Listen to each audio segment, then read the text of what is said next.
বিএনপির রাজনীতি করতে চাওয়া এক তারকা ক্রিকেটারের অন্য দলের সংসদ সদস্য হওয়ায় বিস্ময় প্রকাশ করেছেন রুহুল কবির রিজভী। চাপে পড়ে সেই ক্রিকেটার এমনটা করে থাকতে পারেন বলে দাবি প্রধানমন্ত্রীর রাজনৈতিক উপদেষ্টার। এদিকে ক্যারিয়ার থাকাকালীন কোনো ক্রীড়াবিদের রাজনীতিতে জড়ানো উচিত নয় বলছেন এলজিআরডি মন্ত্রী মির্জা ফখরুল ইসলাম আলমগীর।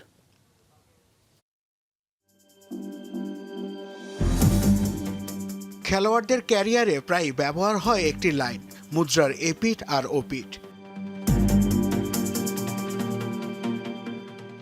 আর যখন সেঞ্চুরি করে উঠবেন কাল সেই ব্যাটই যখন শূন্য, তখন শুলে চড়াতে সময়ও লাগে না। স্পোর্টসম্যানদের জীবনী যখন একটা রোলার কোস্টার রাইড, সেখানে সাকিব মাশরাফির ক্যারিয়ারে যেন আরও একটু বেশি উত্তাল। নিঃসন্দেহে দেশের ক্রীড়াঙ্গনে দুই পোস্টার বয়। সাকিব মাশরাফি ধ্বনিতে সহস্রবার প্রকম্পিত হয়েছে গ্যালারি। কখনো হেসেছেন, কখনো বা প্রিয় ক্রিকেটারের জন্য কেঁদেছেন এদেশের কোটি ক্রিকেট ভক্ত। কিন্তু দুজনেরই রাজনীতিতে যোগ দেওয়ার সিদ্ধান্ত বড় একটা ডাক টেনে দেয় সেই ভক্তদের মাঝে। খেলোয়াড়ি জীবনের ইতি না টেনেই রাজনীতির মাঠে মাশরাফি সাকিবের খেলতে নামা প্রশ্নের মুখে ঠেলে দেয় তাদের পেশাদারিত্বকেই। এমন উদাহরণ যখন রয়েছে, তখন সতর্ক এবারের সরকার। মোহামেডান স্পোর্টিং ক্লাবে এক অনুষ্ঠানে এসে বিএনপির মহাসচিব মির্জা ফখরুল ইসলাম আলমগীর বলছেন, খেলোয়াড় থাকাকালীন দূরে থাকা উচিত রাজনীতি থেকে। রাজনীতির কারণে কোনো মেধাবী ক্রীড়াবিদ বাদ পড়বে দল থেকে বা জাতীয় দল থেকে, এটা সবচেয়ে কষ্টের কারণ হয়ে দাঁড়ায়। এই উগ্র থেকে আমাদেরকে বেরিয়ে আসতে হবে। আমরা একটা অন্ধকার থেকে বেরিয়ে এসেছি, একটা অন্ধকার সময় থেকে বেরিয়ে এসেছি। নতুন সূর্যের মধ্য দিয়ে আমরা ক্রীড়াঙ্গনকে নতুন করে সাজিয়ে নিই। এই রাজনীতি সাকিবকে 1.5 বছর দেশে আসতে দেয়নি। অপূর্ণই রয়ে গেছে ঘরের মাঠে অবসরের ইচ্ছা।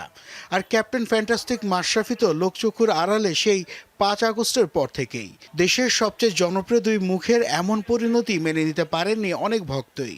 খোদ রাজনীতিবিদরাও যেন মানতে পারেননি। 2018 নির্বাচনের প্রসঙ্গ টেনে যেমন রুহুল কবির রিজভী জানালেন নতুন এক তথ্য।